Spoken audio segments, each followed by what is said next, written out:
अगर मैं आपसे पूछूं कि स्कूल या कॉलेज में हमें पैसा मैनेज करना किसने सिखाया, तो शायद ज्यादातर लोग बोलेंगे किसी ने नहीं। और इसी वजह से बहुत लोग अच्छा पैसा कमाने के बाद भी फाइनेंशियली स्ट्रगल करते हैं। आज के वीडियो में हम बात करेंगे 5 बेसिक मनी कॉन्सेप्ट्स के बारे में जो हर किसी को पता होने चाहिए। ये वो कॉन्सेप्ट्स हैं जो अगर आपने समझ लिए तो आप फाइनेंशियल मिस्टेक से बच सकते हो और स्मार्ट फाइनेंशियल डिसीजंस ले सकते हो। चलिए शुरू करते हैं। सबसे पहले मनी कॉन्सेप्ट की बात करें तो वो है बजटिंग।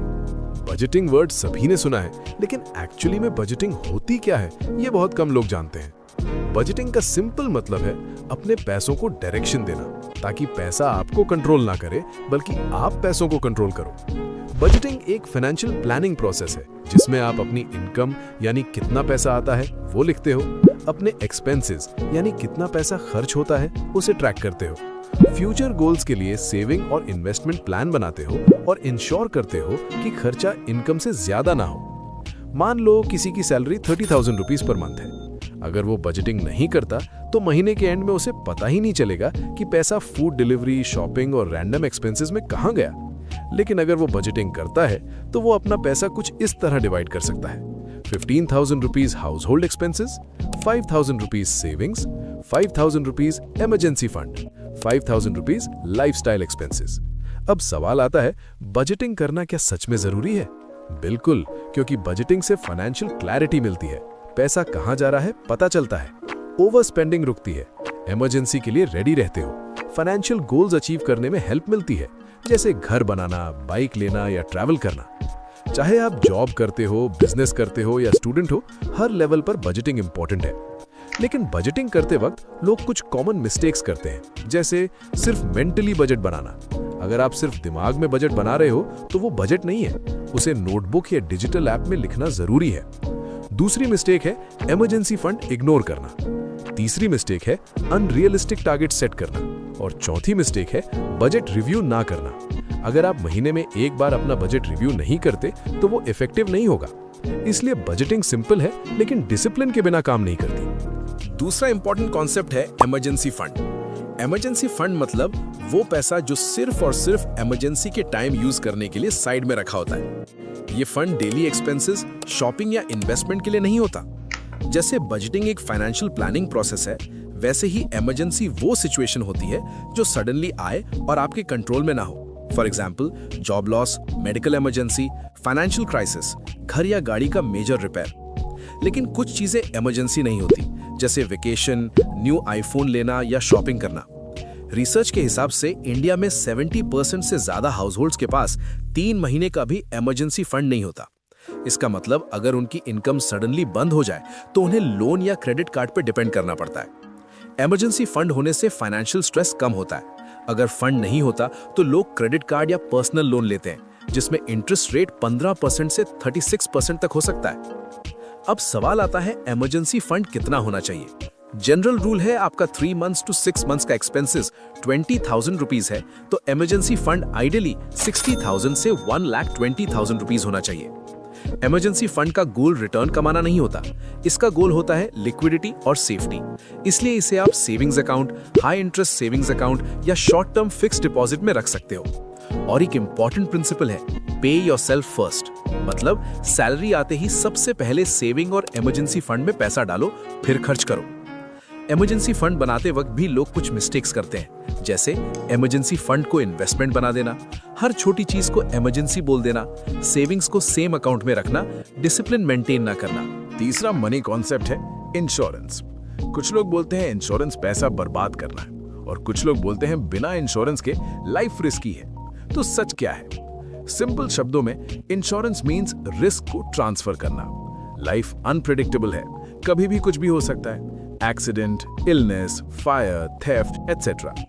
ऐसे में इंश्योरेंस एक फाइनेंशियल शील्ड है जो आपको बड़ा फाइनेंशियल झटका लगने से बचाता है। इंश्योरेंस एक कॉन्ट्रैक्ट यानी पॉलिसी होती है बिटवीन इंश्योर्ड यानी आप और इंश्योरर यानी कंपनी। आप कंपनी को रेगुलर प्रीमियम पेमेंट देते हो और कंपनी प्रॉमिस करती है कि अगर स्पेसिफाइड लॉस या इवेंट हुआ तो वो आपको फाइनेंशियल कॉम्पेंसेशन देगी। अगर आपने कार इंश्योरेंस लिया है और अचानक एक्सीडेंट हो जाता है जिसका रिपेयर कॉस्ट 2 लाख रुपीस है, तो इंश्योरेंस कंपनी पॉलिसी टर्म्स के अकॉर्डिंग रिपेयर कॉस्ट कवर करेगी। अब आपके दिमाग में सवाल आ सकता है, इंश्योरेंस कंपनीज इतना पैसा कैसे पे करती हैं? इसके पीछे कोई मैजिक नहीं है।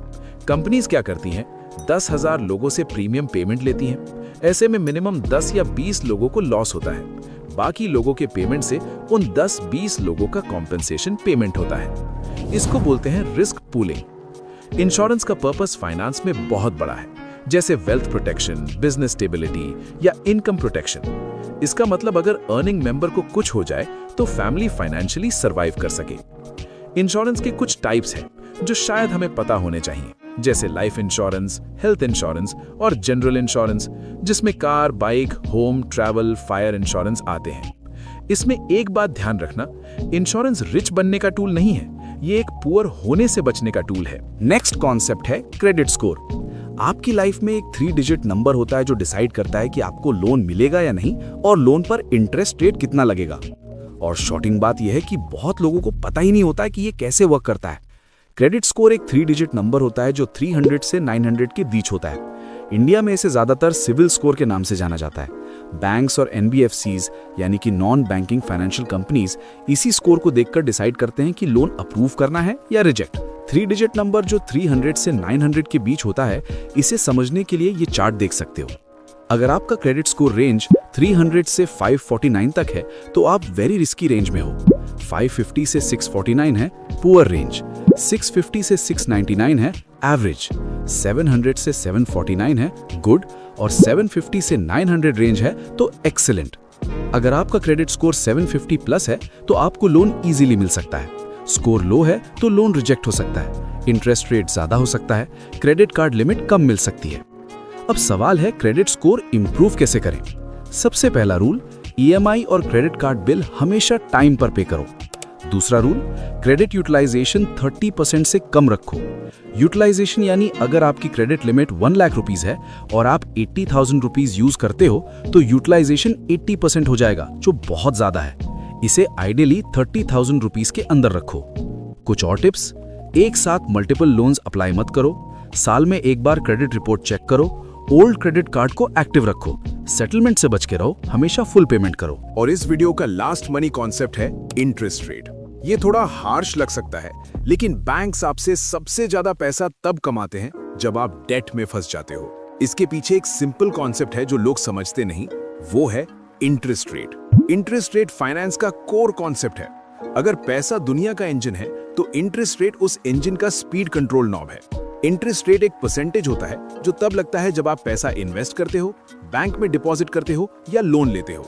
एग्जाम्पल, अगर आप किसी को 100 रुपए देते हो और वो 1 साल बाद 110 रुपए वापस करता है तो 10 रुपए इंटरेस्ट हुआ, यानी 10% इंटरेस्ट रेट। हर कंट्री में एक सेंट्रल बैंक होता है जो इकोनॉमी का रिमोट कंट्रोल पकड़ता है। इंडिया में ये काम करता है reserve bank of India. RBI interest rates को कंट्रोल करता है, जिससे इकोनॉमी की स्पीड मैनेज होती है। इंटरेस्ट रेट 5 जगह डायरेक्टली इंपैक्ट करता है: loans, investments, inflation, stock market और इकोनॉमिक ग्रोथ। जब इंटरेस्ट रेट हाई होता है तो लोन्स महंगे हो जाते हैं और स्पेंडिंग कम होती है। और जब इंटरेस्ट रेट लो होता है तो लोग ज्यादा लोन लेते हैं, बिजनेस ग्रो करता है और इकोनॉमी फास्ट होती है। इसी वजह से जब RBI रेट चेंज करता है तो पूरी इकोनॉमी पर इंपैक्ट पड़ता है। तो इस वीडियो में हमने समझा 5 बेसिक मनी कॉन्सेप्ट्स जो हर किसी को पता होने चाहिए: budgeting, emergency fund, insurance, credit score और इंटरेस्ट रेट। अगर आप इन कॉन्सेप्ट्स को समझकर अप्लाई करते हो तो आप फाइनेंशियल स्ट्रेस से बच सकते हो और स्मार्ट फाइनेंशियल डिसीजंस ले सकते हो। लेकिन फाइनेंशियल लिटरेसी यही खत्म नहीं होती। अगर आप सच में वेल्थ बिल्ड करना चाहते हो, कमेंट में जरूर बताना, मैं इसका पार्ट 2 भी बनाऊंगा जिसमें 5 और मनी कॉन्सेप्ट्स के बारे में जानेंगे। अगर ये कॉन्सेप्ट्स आपको थोड़े से भी क्लियर हुए हो तो एक लाइक जरूर कर देना। इससे मुझे पता चलता है कि ऐसे वीडियोस और बनाने चाहिए। मिलते हैं नेक्स्ट वीडियो में किसी नए टॉपिक के साथ।